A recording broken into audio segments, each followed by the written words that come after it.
चलिए दोस्तों बात करते हैं कि आखिर उत्तर प्रदेश में किसकी बनेगी सरकार, कौन बनेगा उत्तर प्रदेश का अगला मुख्यमंत्री। क्या योगी आदित्यनाथ उत्तर प्रदेश में अपनी सत्ता की कुर्सी बचा पाएंगे या फिर दोस्तों समाजवादी पार्टी या फिर बहुजन समाज पार्टी की सरकार बनाने की जो कवायद है ना वो यहाँ पर पूरी हो पाएगी। आखिर क्या रहेगी जनता की राय, जानते हैं दोस्तों उत्तर प्रदेश की कुल 403 विधानसभा सीटों के ओपिनियन पोल के बारे में कि दोस्तों 403 में से किस किस पार्टी को कितनी कितनी सीटें यहाँ पर हासिल हो सकती है। एक चीज मैं आपको बता दूं दोस्तों कि 403 में से जिस पार्टी को 202 सीटें हासिल होगी ना वही पार्टी स्पष्ट बहुमत के साथ अपनी सरकार बनाने में कामयाब हो पाएगी। उत्तर प्रदेश के वर्तमान मौजूदा मुख्यमंत्री है योगी आदित्यनाथ जी और दोस्तों उनके कार्यकाल में कई सारे किसानों का लोन माफ किया गया और साथ ही उत्तर प्रदेश में कई बड़ी ऐसी घटनाएं भी देखी गयी। सबसे महत्वपूर्ण क्या है कि उत्तर प्रदेश के अयोध्या जिले में भगवान श्री राम जी का दिव्य मंदिर बनाने का फैसला योगी आदित्यनाथ जी के कार्यकाल में हुआ और उसके अलावा भी दोस्तों बड़े बड़े यहाँ पर फैसले ले गए। कोरोना काल के अंतर्गत भी दोस्तों योगी आदित्यनाथ ने काफी अच्छा प्रदर्शन किया, लेकिन जिस तरह से पंचायत चुनाव का जो परिणाम देखा गया ना उत्तर प्रदेश में उसमें दोस्तों बीएसपी और एसपी पार्टी जो ना वो काफी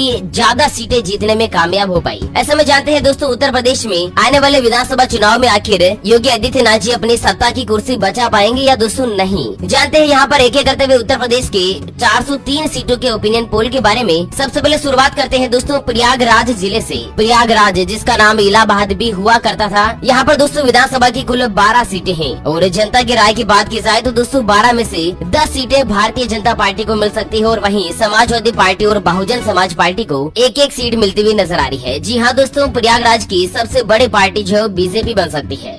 उसी के साथ अगली चर्चा करते हैं शाहजहांपुर की। शाहजहांपुर में दोस्तों विधानसभा की कुल 6 सीटें हैं और 6 सीटों पर जनता की राय और ओपिनियन पोल सर्वे के आंकड़ों की अगर बात की जाए ना तो दोस्तों 6 में से 2 सीटें यहाँ पर भारतीय जनता पार्टी को जबकि 3 सीटें समाजवादी पार्टी को मिलती हुई नजर आ रही है। हालांकि बहुजन समाज पार्टी भी यहाँ पर 1 सीट हासिल कर सकती है। सीतापुर की बात करें तो सीतापुर में कुल विधानसभा की 9 सीटें हैं और 9 में से दोस्तों 8 सीटें यहाँ पर भारतीय जनता पार्टी के खाते में जा सकती है और समाजवादी पार्टी को मिल सकती है दोस्तों 1 सीट, यानी कि सीतापुर में 9 में से 8 सीटें बीजेपी हासिल करके यहाँ पर सबसे बड़ी पार्टी बन सकती है। गोंडा जिले की बात करें तो गोंडा जिले में कुल विधानसभा की 7 सीटें हैं और 7 में से यहाँ पर भी बीजेपी का अच्छा खासा प्रदर्शन हो सकता है। 7 में से 5 सीटों पर बीजेपी की जीत हासिल हो सकती है और वहीं 1 सीट पर समाजवादी पार्टी जबकि 1 सीट बहुजन समाज पार्टी को मिल सकती है। अगली चर्चा करते हैं अमेठी की, यानी कि छत्रपति साहूजी महाराज नगर जिसका नाम बदल दिया गया है। इसके बाद चर्चा करें तो अमेठी में दोस्तों विधानसभा की 4 सीटें हैं और 4 में से आधी सीटें यानी कि 2 सीटें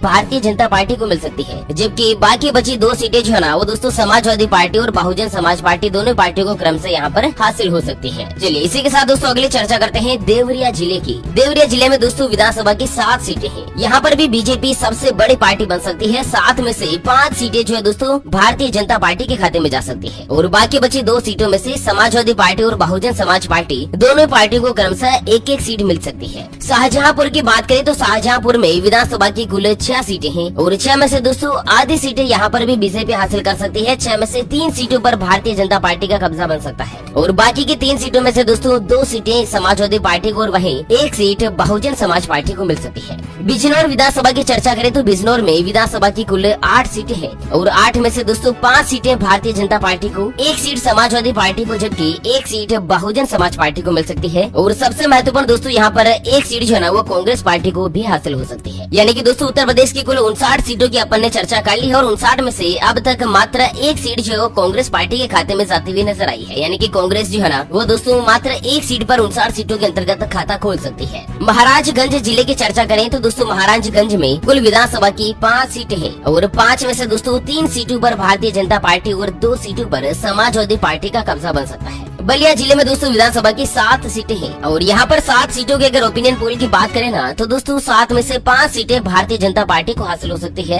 और 1 सीट समाजवादी पार्टी को जबकि 1 सीट ही बहुजन समाज पार्टी को मिल सकती है। बांदा जिले में दोस्तों कुल 4 सीटें हैं यहाँ पर विधानसभा की और 4 में से जिस तरह से जनता की राय और रेशियो जो सामने आ रहा है ना दोस्तों बीजेपी और समाजवादी पार्टी दोनों ही पार्टियों को यहाँ पर आधी सीटें मिल सकती है। यानी कि 4 में से 2 सीट पर भारतीय जनता पार्टी और 2 सीट पर ही समाजवादी पार्टी जो जीत हासिल कर सकती है। रायबरेली की चर्चा करें तो रायबरेली में कुल 6 सीटें हैं और 6 में से दोस्तों यहाँ पर 3 सीटों पर भारतीय जनता पार्टी और 2 सीटों पर समाजवादी पार्टी की जीत हो सकती है। और यहाँ से दोस्तों एक सीट जो है वो कांग्रेस पार्टी को भी मिलती हुई नजर आ रही है। तो दोस्तों यहाँ पर कांग्रेस के मद्देनजर की बात करें तो कांग्रेस में अब तक मात्र 2 सीटें जनता की राय के मुताबिक मिली है और प्रतापगढ़ जिले में दोस्तों विधानसभा की 7 सीटें हैं। 7 में से यहाँ पर 4 सीटें भारतीय जनता पार्टी को मिल सकती है और 3 सीटें समाजवादी पार्टी को मिल सकती है प्रतापगढ़ में। बरेली जिले की बात करें तो बरेली में विधानसभा की 9 सीटें हैं और 9 में से दोस्तों 4 सीटों पर भारतीय जनता पार्टी जबकि 2 सीटों पर समाजवादी पार्टी, 2 सीटों पर ही बहुजन समाज पार्टी और साथ ही 1 सीट कांग्रेस पार्टी के कब्जे में जा सकती है। जी हाँ दोस्तों, बरेली जिले में जिस तरह से जनता की राय आ रही है ना, 9 में से 4 सीटें बीजेपी को,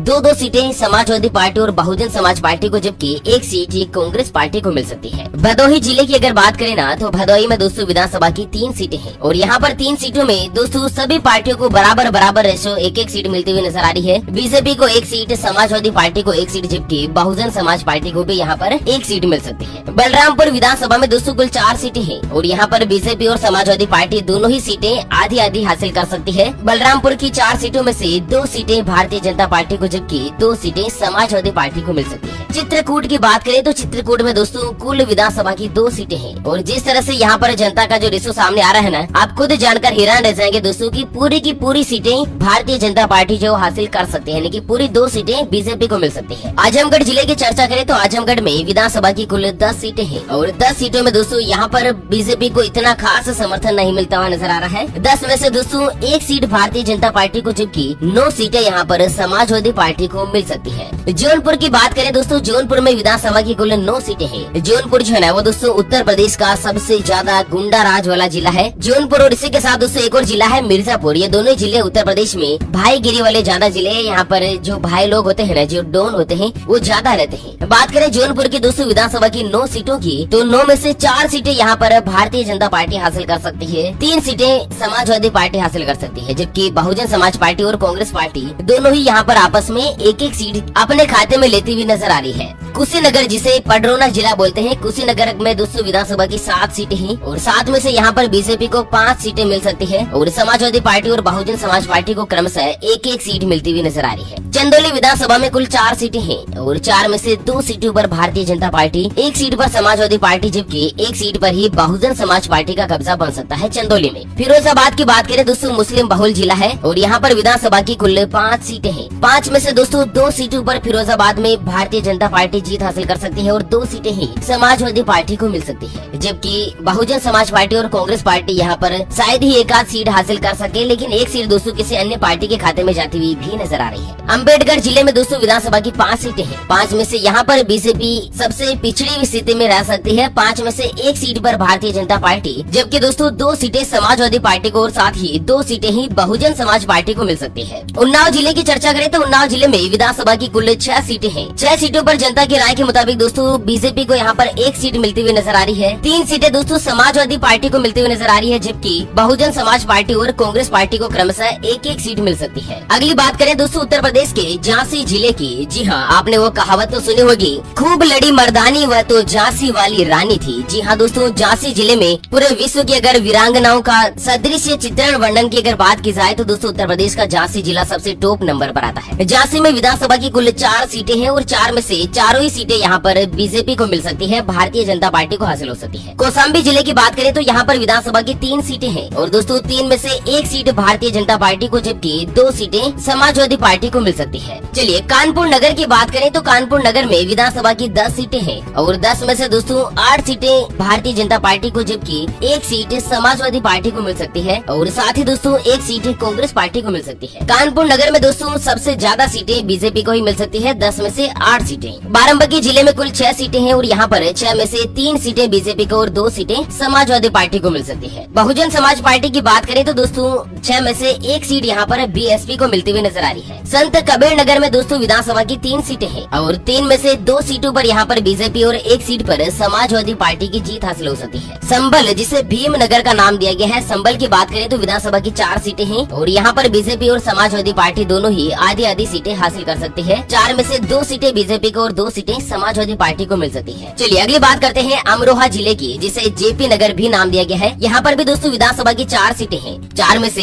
एक सीट यहाँ पर बीजेपी को, एक सीट ही समाजवादी पार्टी को, जबकि बहुजन समाज पार्टी और कांग्रेस पार्टी को भी क्रमशः एक एक सीट मिल सकती है। यानी कि अमरोहा में चारों ही पार्टियों को एक एक सीट मिलती हुई नजर आ रही है। लखीमपुर खीरी जिले में दोस्तों विधानसभा की 8 सीटें हैं। 8 में से 5 सीटों पर भारतीय जनता पार्टी, 2 सीटों पर समाजवादी पार्टी, जबकि एक सीट पर बहुजन समाज पार्टी की जीत हासिल हो सकती है। फर्रुखाबाद में 4 सीटें हैं और 4 में से 2 सीटों पर बीजेपी और एक सीट पर समाजवादी पार्टी, साथ ही एक सीट किसी अन्य पार्टी के खाते में जा सकती है। वाराणसी में दोस्तों विधानसभा की 8 सीटें हैं और यहाँ पर जिस तरह से बीजेपी का जो रेशो सामने आ रहा है ना, आप खुद जानकर हैरान रह जाओगे दोस्तों कि 8 में से पूरी की पूरी 8वीं सीटें भारतीय जनता पार्टी को मिल सकती है वाराणसी जिले में। सोनभद्र विधानसभा में 4 सीटें हैं और यहाँ पर भी 4 में से 3 सीटों पर भारतीय जनता पार्टी, जबकि एक सीट पर समाजवादी पार्टी की जीत हासिल हो सकती है। कन्नौज विधानसभा में दोस्तों 3 सीटें हैं और 3 में से 2 सीटों पर भारतीय जनता पार्टी और एक सीट पर समाजवादी पार्टी की जीत हासिल हो सकती है। हरदोई जिले की अगर चर्चा करें तो हरदोई जिले में विधानसभा की 8 सीटें हैं। 8 में से 5 सीटों पर भारतीय जनता पार्टी और साथ ही 3 सीटों पर समाजवादी पार्टी की जीत हासिल हो सकती है हरदोई में। अलीगढ़ जिले में विधानसभा की 7 सीटें हैं और 7 में से समाजवादी पार्टी और बीजेपी दोनों को ही आधी आधी सीटें मिलती हुई नजर आ रही है। 7 में से 3 सीटें बीजेपी को और 3 सीटें ही समाजवादी पार्टी को मिल सकती है।